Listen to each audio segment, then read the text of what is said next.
12월을 맞이하면서 마가복음 4장에 씨 뿌리는 자의 비유라 보통 그렇게 이야기하는데 내 땅 비유, 내 땅 비유에 관한 말씀을 통해서 한 해를 지금 돌아보고 있습니다.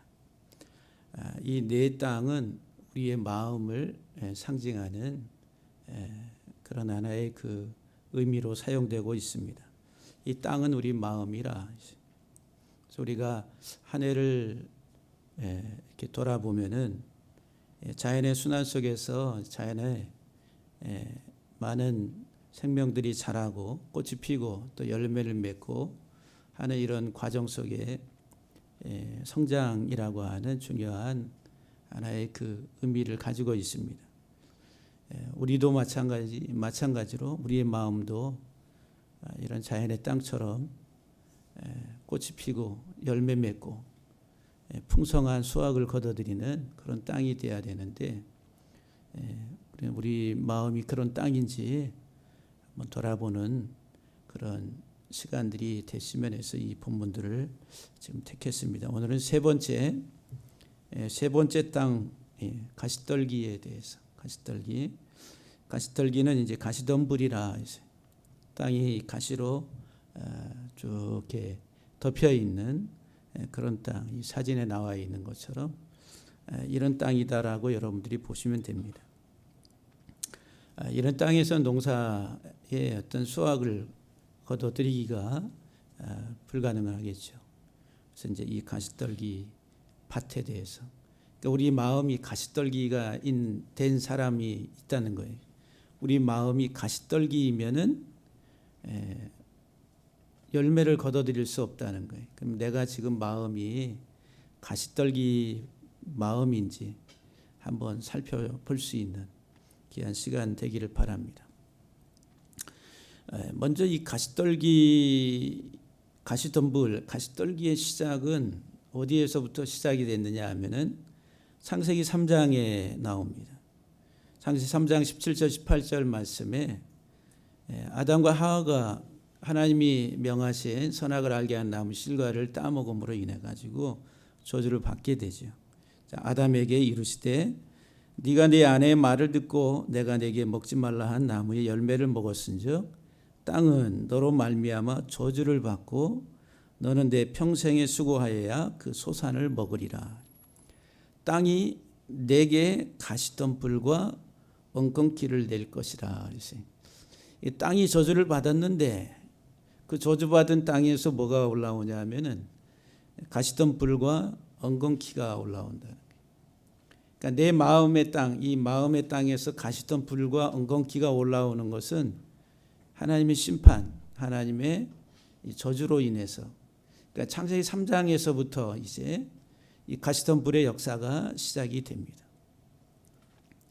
그러니까 우리 마음밭이 이 가시덤불과 엉겅퀴가 많으면은 아직도 우리들의 마음의 상태가 예수 그리스도의 보혈의 은혜 속에 푹 젖어들어서 살아가는 그런 상태는 아니다라고 여러분들이 판단하시면 될 줄로 압니다. 그래서 이 가시덤불은 창세기 3장 아담에게 내린 그 저주로부터 시작이 되는데 오늘 본문에 여기 가시덤불, 가시떨기라 했으니 아칸다라고 하네요. 아칸다, 가시란 말이 가시, 아칸다. 히브리 말로는 코츠, 가시덤불. 근데 한자에서 가시라고 하는 의미를 가지고 있는 한자를 이렇게 찾아봤는데 몇 가지 단어가 나오는데 특별히 주목해 볼 만한 한자가 초나라 초자 할 때 우리 장기판을 두면은 초나라하고 어디가 나와요? 한나라가 나옵니다. 그래서 이제 한나라 왕과 초나라 왕이, 그래서 이제 그 왕을 잡기 위해서 장기판을 두는 거죠.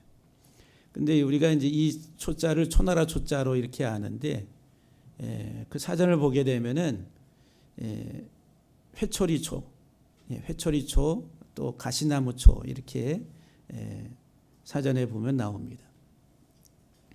그래서 여러분들 아이들을 이제 선생님이 아이들을 회초리로 이렇게 때리면서 훈육하는 것을 초달이래. 초달. 징계를 초달. 그리고 요 회초리 초자를 씁니다. 초달한다라고 할 때. 그래서 이제 이 회초리로 때리면은 가시에 찔리는 것처럼 따끔따끔 아프다는 얘기. 그래서 이제 원래 이 단어, 이 문자는 가시나무초라고 그래요. 가시나무초. 그러면 여러분들 이 한자를 한번 보세요. 이 초자가 두 문자로 형성이 돼 있어요. 먼저는 위에는 수풀림자가 있고 밑에는 짝필이라는 짝필. 그래서 여기 짝필이라고 하는 요 한자가 배필할 때 그 필입니다. 배필. 짝이라고 하는 배필, 필. 그 다음에 다른 의미로는 발소라고 그래요. 발족하고 같은 거예요. 이 족이 발소라고 하는. 그러면 여기 회초리 이 가시나무초의 이 한자는 두 나무 사이에 뭐가 들어가 있는 거예요? 발이 들어가 있어요. 발. 그러면 여기 짝필, 배필, 에덴 동산을 생각해 보면은 두 나무, 생명나무와 선악을 알게 하는 나무 그 사이에 뭐가 들어가지? 배필인 아담의 배필인 하와가 들어가서 그 선악을 알게 하는 나무의 실과를 따먹고 그리고 자기 남편 아담에게 줌으로 인해 가지고 저주를 받아서 어떻게 됐다고요? 뭐가 나와서 땅이 저주를 받아서 가시나무, 가시떨기와 엉겅퀴를 내기 시작했다라고 하는 거예요. 한자를 보면은 우리들이 특별히 창세기 1장에서 11장까지 홍수 이전까지 사건들을 묘사하는 그 이 각골 문자의 의미들을 우리들이 많이 찾아볼 수가 있습니다. 여기 금알금자와 여기 타말람자가 있습니다. 금하다 타마다라고 하는 여러분들 이 금하다라고 하는 금지 제지한다라고 하는 거죠. 어디 들어가는 것을 금지한다. 금하다 위에 수풀림자에 밑에는 보일시 나타낼시라고 하는 거예요. 계시라고 하는 거예요. 이것을 하나님시라 이렇게 이제 번역을 합니다. 그래서 이제 두 나무를 통해 가지고 하나님 우리에게 알리시는 거예요. 뭐 하지 말아라고 하는 그래서 이제 금하다라고 하는 의미를 가지고 있는 금알금자라고 하는 게 선악을 알게 하는 나무와 생명나무 두 나무를 에덴 중앙에 놔두시고 그리고 선하게 알게 하는 나무를 따먹지 말라 하나님이 명령하시는 이 계시 이게 이제 첫 번째 언약이라 이렇게 이제 이야기들을 많이 합니다. 이제 이 금알금자가 에덴 동산에서부터 시작이 된 거예요. 그 다음에 여기 이제 타말람자라고 하는 이 단어는 수풀림자 두 나무와 밑에 여자녀라고 하는 이 문자가 밑에 들어가 있습니다. 그러니까 이제 이 하와가 에덴 동산에 특별히 선악을 알게 하는 나무 실과를 보니까 어떻게 보암직하고 먹음직하고 탐스럽기도 한지라. 그러니까 이 여자가 두 나무를 바라본 그 상황들 이게 이제 타말람자라고 하는 거예요. 그래서 이제 이 버슬라자라고 하는 이 한자는 나체 벌거벗다라고 하는 이 한자거든요. 여기에는 이제 오른쪽에는 실과 과자가 있고 왼쪽에는 오드이자가 있습니다. 그러니까 옷과 실과 무슨 관계가 있어요? 창세기에 보면은 아담과 하와가 선악을 알게 한 나무 실과를 따먹음으로 인해 가지고 어떻게 됐어요? 자기들이 벌거벗음을 보고서 수치를 느끼기 시작했다라고 하는 거예요. 그러니까 이제 선악을 알게 한 나무 실과와 오디라고 하는 이 단어가 붙어서 벌거벗다라고 하는 문자를 만들어내게 됐다는 거죠. 거기에 이제 이 초자라고 하는 가시나무 초라고 하는 이 문자가 두 나무 사이에 누가 들어갔어요? 여자가 이 배필인 하와가 들어가서 그것을 따먹음으로 해서 이제 저주를 받게 돼서 가시 떨기를 땅이 내게 됐다라고 하는 이런 의미들을 한자 속에서 우리들이 보게 됩니다. 그래서 이제 이 가시떨기는 심판과 저주의 하나의 그 상징을 가지고 있습니다. 그 의미죠. 창세기 3장 18절에 땅이 내게 가시덤불과 엉겅퀴를 낼 것이라. 이건 저주를 받음으로 인해서 심판을 받았다라고 하는 것이죠. 이사야 32장 13절에 보면 내 백성의 땅에 가시와 찔레가 나며 희락의 성읍 기뻐하는 모든 집에 날 것이다 라고 말합니다. 내 백성의 땅, 이스라엘을 말하죠. 이것은 하나의 작게는 우리 한 사람의 마음을 말합니다. 거기에 이제 가시와 찔레, 엉겅퀴가 나고 희락의 성읍, 그 이스라엘 땅을 말하죠. 거기 모든 집에서 날 것이다 라고 말합니다. 그러니까 이 가시떨기는 하나의 심판과 저주의 이런 하나의 그 의미들로 사용된다. 예레미야 4장 3절에 보면은 너희 묵은 땅을 갈고 가시덤불에 파종하지 말라 그랬어요.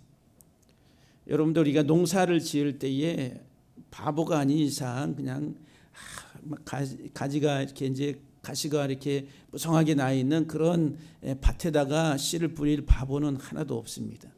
그리고 막 이 풀과 자풀과 돌 장알들이 있는데 거기에 이렇게 기경도 하지 아니하고서 거기다가 또 씨 뿌릴 농부는 없다라고 하는 거죠.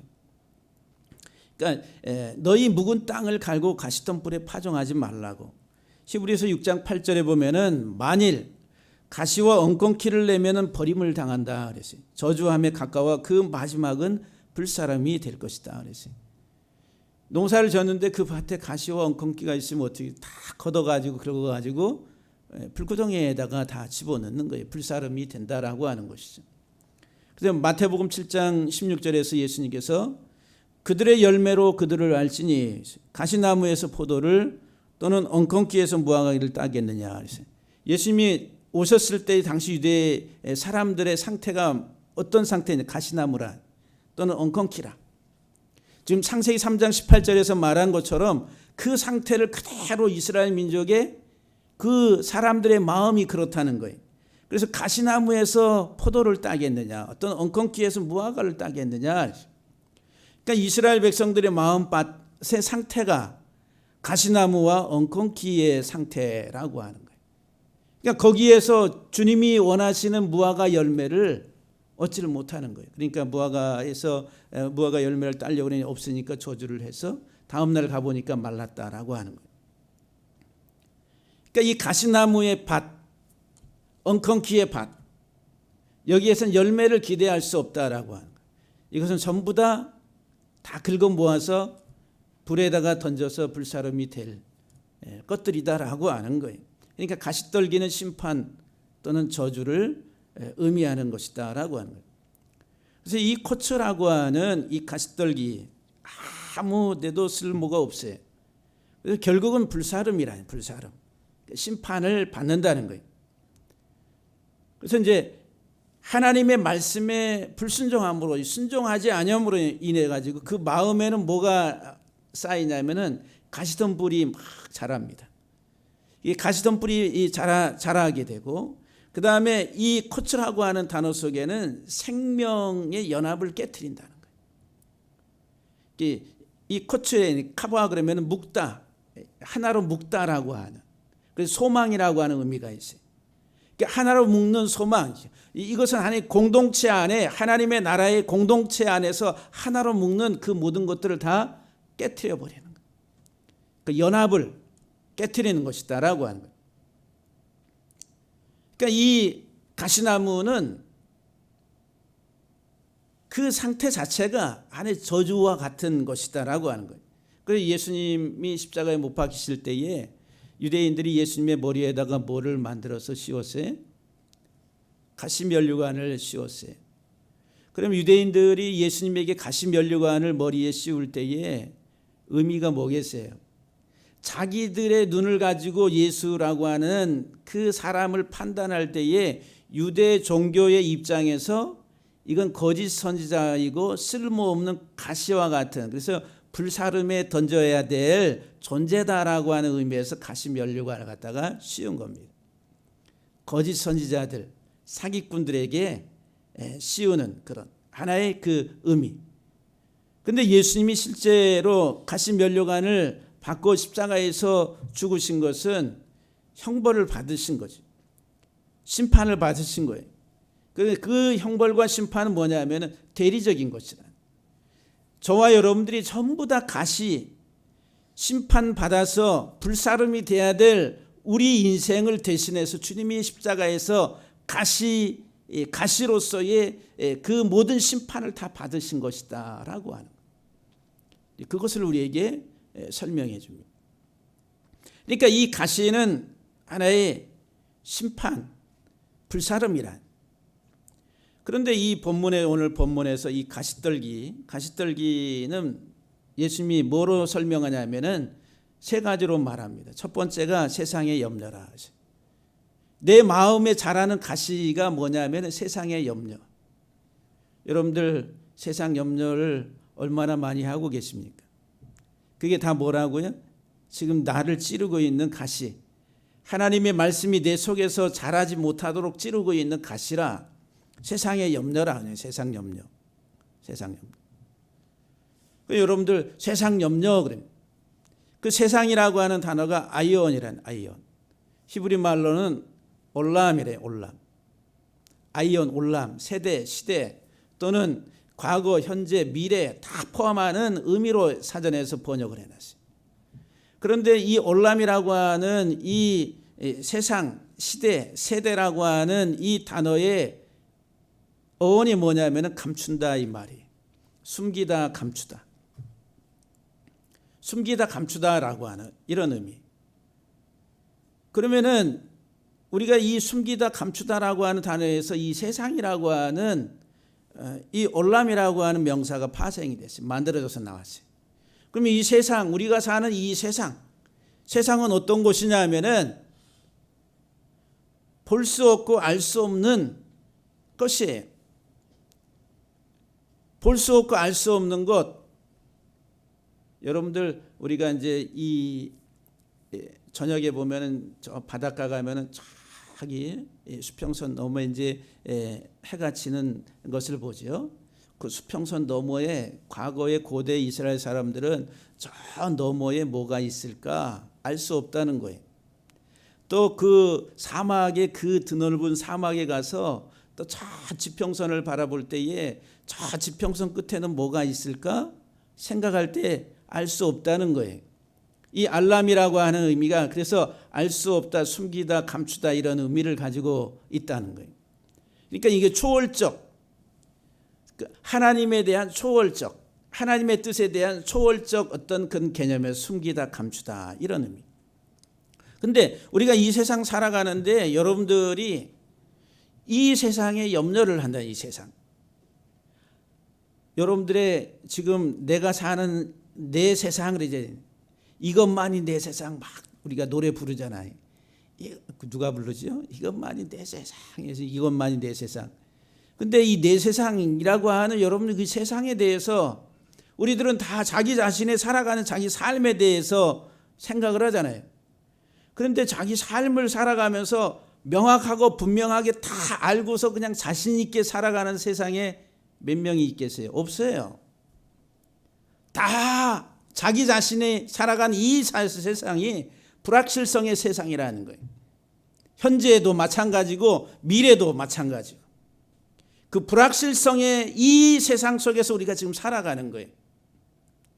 그러니까 이 불확실성에서 오는 뭐가 있어요? 염려가 있다는 염려. 내가 내일 내년이면 우리 교회 또 우리 내 삶이 내 사업장이 어떻게 될까 알고 가는 사람이 있어요? 없는 거예요. 우리 한치 앞을 내다보지 못한다 그러잖아요. 그러니까 이 세상은 우리가 사는 이 세상 불확실성의 세상이라. 코로나19라고 하는 이런 재앙이 이렇게 올 줄로 누가 예측이나 물론 뭐 과거에로부터 쭉 역사 진행 과정 속에서 앞으로는 이거보다 더한 것도 올 것이다라고 한 미래를 그렇게 바라보기도 하지만은 언제 어떻게 올 것이다 확실하게 이렇게 확실성을 가지고 이야기하는 사람들은 없다라고 하는 거죠. 그러니까 우리가 사는 이 세상은 불확실성의 세상에 여러분들의 개인적인 생애도 마찬가지고. 그러니까 그러니까 이런 불확실성의 세상에서의 염려라고. 근데 이 염려가 뭐예요?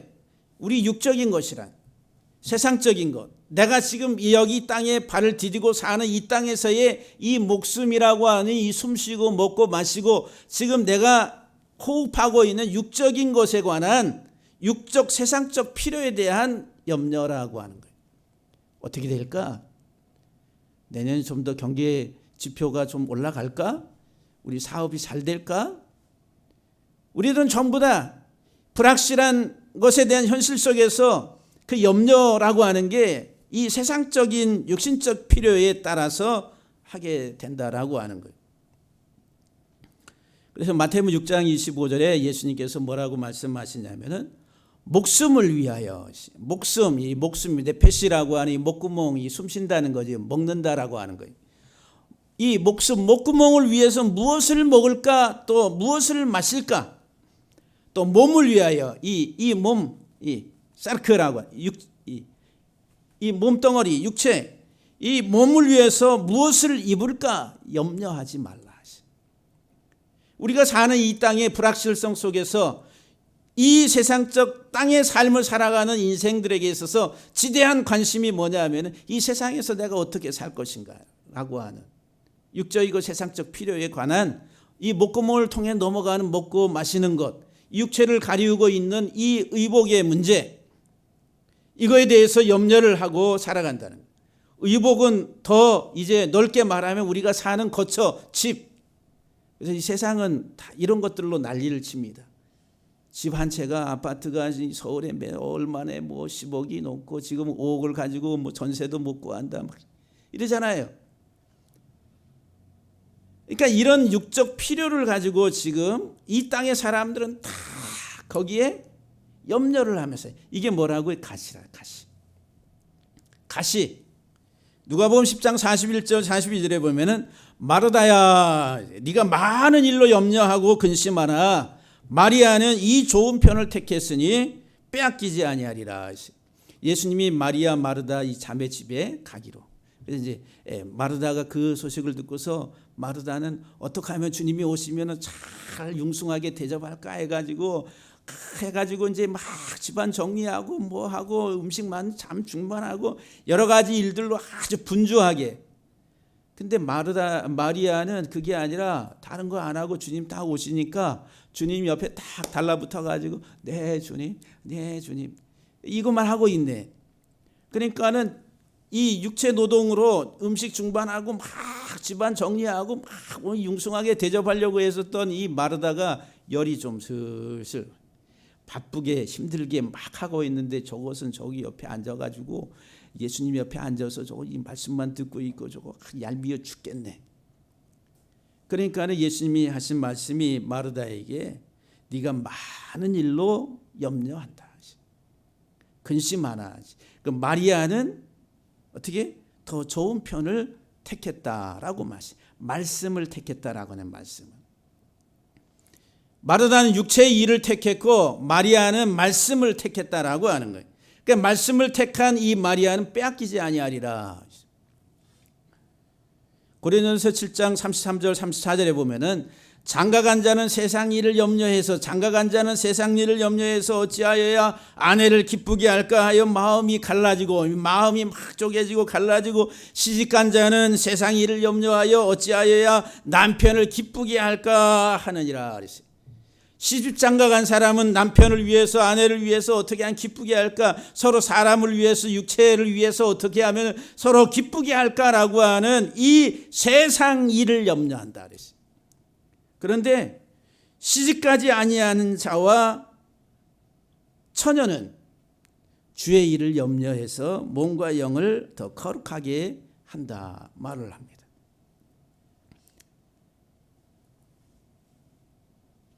누가복음 21장 33절 말씀을 보면 너희는 스스로 조심하라.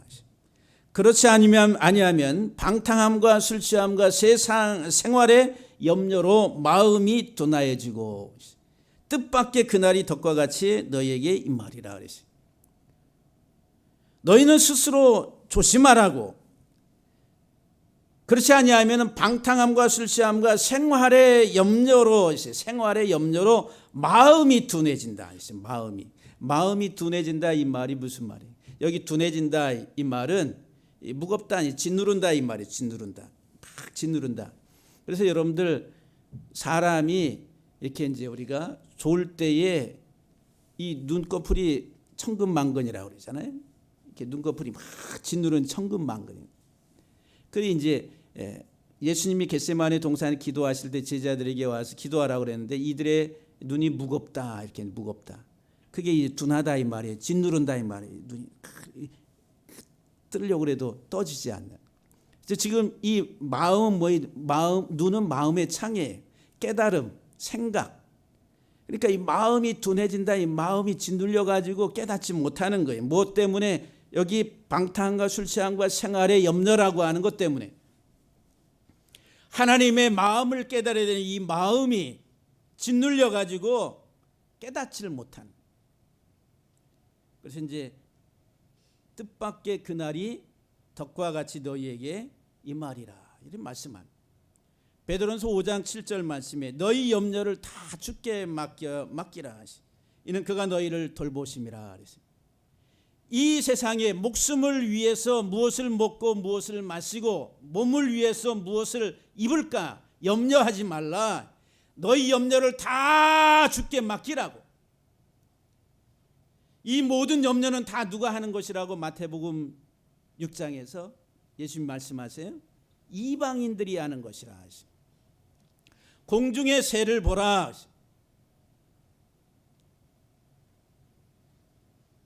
또 들의 백합화를 보라.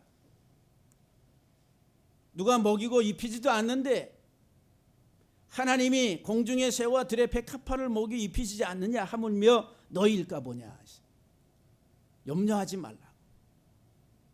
여러분들 세상 일로 염려하지 않게 되기를 주의 이름으로 간절히 축복합니다.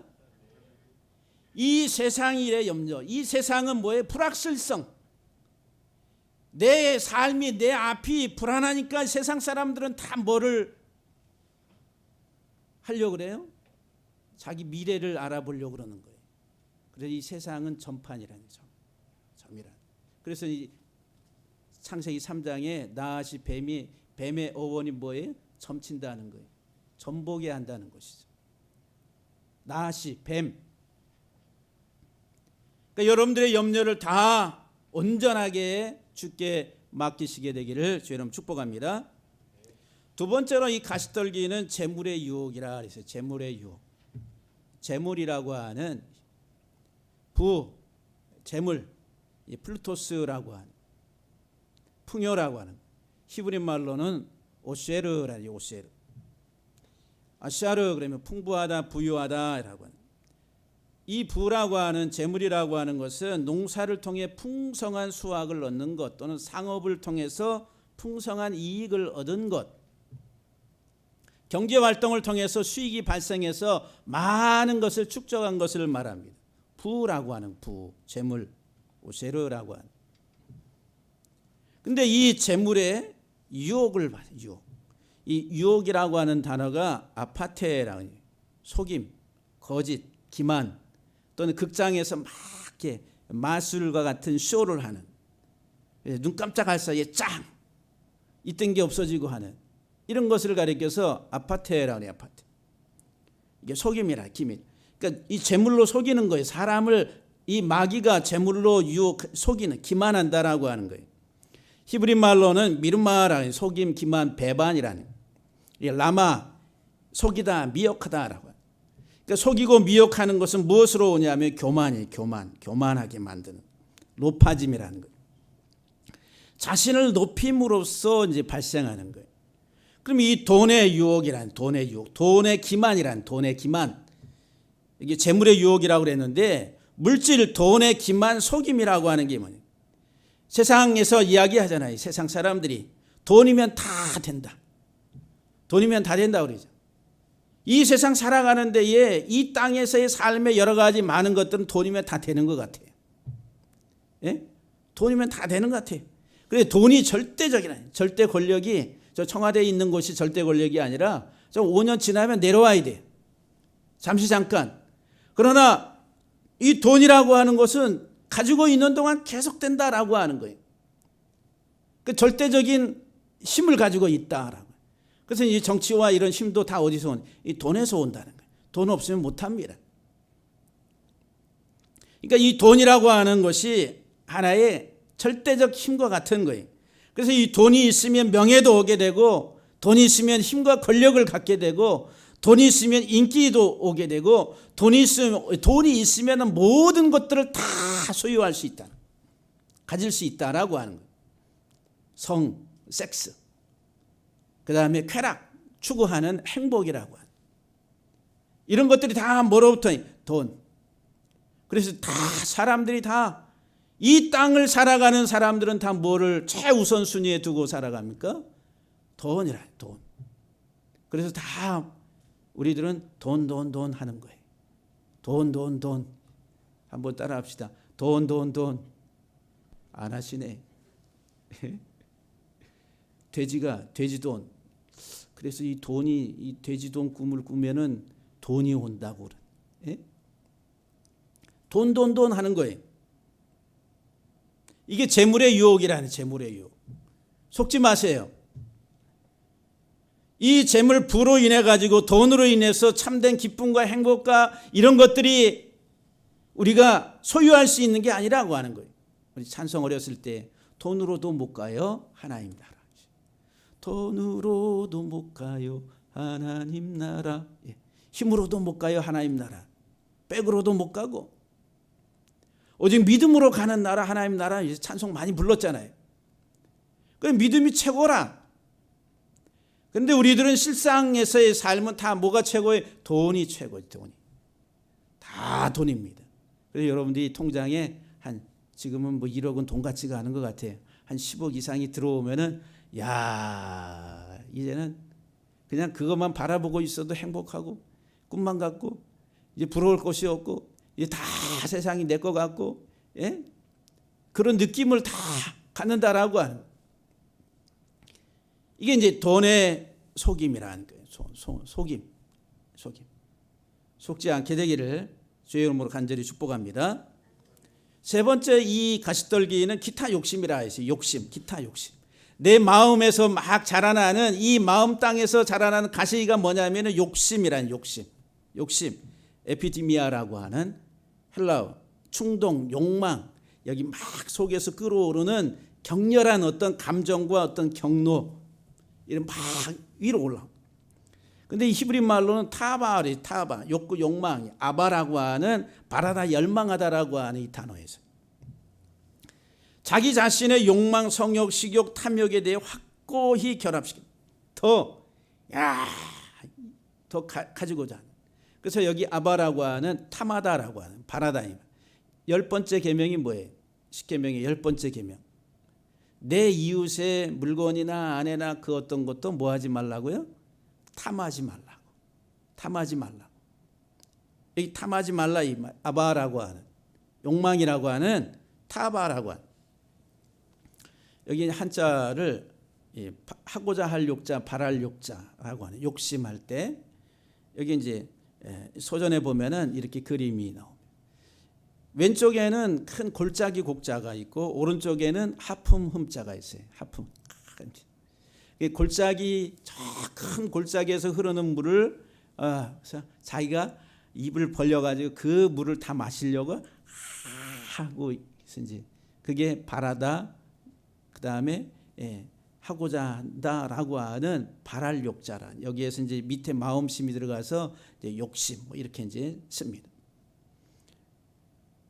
여러분들 큰 골짜기에서 내려오는 물을 입을 벌려서 다 자기가 들이마실 수가 있어요? 못하는 거예요. 근데 우리들은 그런 욕심을 가지고 살아간다라고 하는 거예요. 에베소 2장 3절 말씀에 보면은, 전에는 우리도 다 그 가운데서 우리 육체의 욕심을 따라 지내며 육체와 마음에 원하는 것을 하여 다른 이들과 같이 본질상 진노의 자녀이었다. 예수 그리스도를 믿기 이전에, 예수 그리스도를 통해서 내가 구원의 확신을 갖고 살아가기 이전에 우리들은 다 육체의 욕심을 따라서, 육체의 욕심을 따라서 지냈다. 근데 그 육체 욕심을 따라 산 삶의 결과는 뭐예요? 본질상 다 진노의 자녀라고 하는, 진노의 자녀라. 요한일서 2장 16절에 이는 세상에 있는 모든 것이 육신의 정욕과 안목의 정욕과 이생의 자랑이라. 다 아버지께로부터 온 것이 아니라 세상으로부터 왔다라고 말합니다. 이제 에덴 동산에서부터 하와가 먹음직하고 보암직하고 탐스럽기도 하고 육신의 정욕과 안목의 정욕과 이생의 자랑, 이 모든 것들은 다 세상으로부터 온다. 이 세상으로부터. 이 욕심, 세상에 대한 욕심, 기타 욕심이라고 하는, 이게 가시라 가시. 이 가시 때문에 하나님의 말씀이 자라는데 방해가 되는 거예요. 자라지 못하게. 그래서 이 가시들이 어떻게 말씀을 질식시킨다. 질식. 목을 조른다 이 말이에요. 교살하다, 질식시킨다, 목 졸라 죽인다 이 말이에요. 심프니고라고 하는 히브리 말로는 하나크라고 그래요. 이 히브리 단어의 의미는 뭐냐면 양육에서 떨어지, 양육으로부터 떨어져 나가게 하는 거예요. 자라지 못하게 한다는 것이죠. 그러니까 이 가시들이 이 목 조르는 것, 이건 하나님의 말씀이 들어가서 이게 자라야 되는데 자라지 못하게 다 죽여버리는 거예요. 생명을 다 쏟아버리는 의미를 가지고 있어요. 은혜에서 끊어지는 거예요. 철저하게 파괴시키는 것이다 라고 하는 거예요. 이 가시떨기라고 하는 것이 자라지 못하게 하고 우리의 생명을 다 쏟아버려서 하나님의 은혜로부터 떨어져 나가게 하는 그런 결과를 초래한다라고 하는 거예요. 이게 질식시킨다라고 하는 거예요. 그럼 여러분, 우리의 마음에 지금 세 가지 가시를 설명했어요. 예수님께서 말씀하신 거예요. 첫 번째가 뭐라고 그래요? 세상에 염려라 하시. 두 번째는 뭐라고 그래요? 재물의 유혹, 속임이라 하시. 세 번째는 기타의 욕심들. 이런 것들이 내 안에 뿌려진 하나님의 말씀이 씨가 자라는데 뭐가 돼요? 방해물이 돼가지고 어떻게 그 말씀의 목을 졸라가지고 자라지 못하게 다 죽여버리는 거예요. 여러분들 안에서 지금 말씀이 잘 자라고 있습니까? 디모데전서 6장 9절 이하 10절에 보게 되면은 부하려 하는 자들은 시험과 올무와 여러 가지 어리석고 해로운 욕심에 떨어지나니 곧 사람으로 파멸과 멸망에 빠지게 하는 것이라. 돈을 사랑함이 일만하게 뿌리가 되나니 이것을 탐내는 자들은 미혹을 받아 믿음에서 떠나 많은 근심으로써 자기를 찔렀도다. 아까 이제 돈에 대한 속임, 거짓에 대해서 이야기했는데, 부하려 하는 자들은 시험과 올무와 여러 가지 어리석고 해로운 욕심에 떨어져서 파멸과 멸망에 빠지게 하는데, 결국은 어떻게? 그것들이 다 자기를 찔러서 죽게 만든. 사랑하는 성도 여러분들, 여러분들의 마음이 가시떨기가 되지 않기를 간곡하게 부탁드립니다. 여러분들의 마음 밭에 있는 가시떨기들, 세상의 염려와 재물의 속임, 거짓과 기타 욕망, 욕심들, 이런 것들이 하나님의 말씀, 곧 예수 그리스도가 내 안에서 자라는데, 자라서 그리스도의 형상을 맺는 데 있어서 장애물이 돼서 그 말씀의 목을 졸라서 죽여버리는, 교살시켜버리는, 열매 맺지 못하도록 그런 역사를 하고 있다라고 하는 사실들을 여러분들이 기억하시면서 여러분 자신에 솔직해지시고 여러분 자신을 바르게 바라보시고, 내가 과연 얼마나 내 속에 가시덤불과 같은 엉겅기 같은 것들을 내가 예수 그리스도 안에서 다 제거하고 좋은 밭이 돼서 옥토에 씨를 뿌려서 그 말씀이 자라는 내 마음의 옥토가 되어가고 있는지 여러분 자신들을 돌아볼 수 있는 귀한 시간들이 되기를 주의 이름 축복합니다.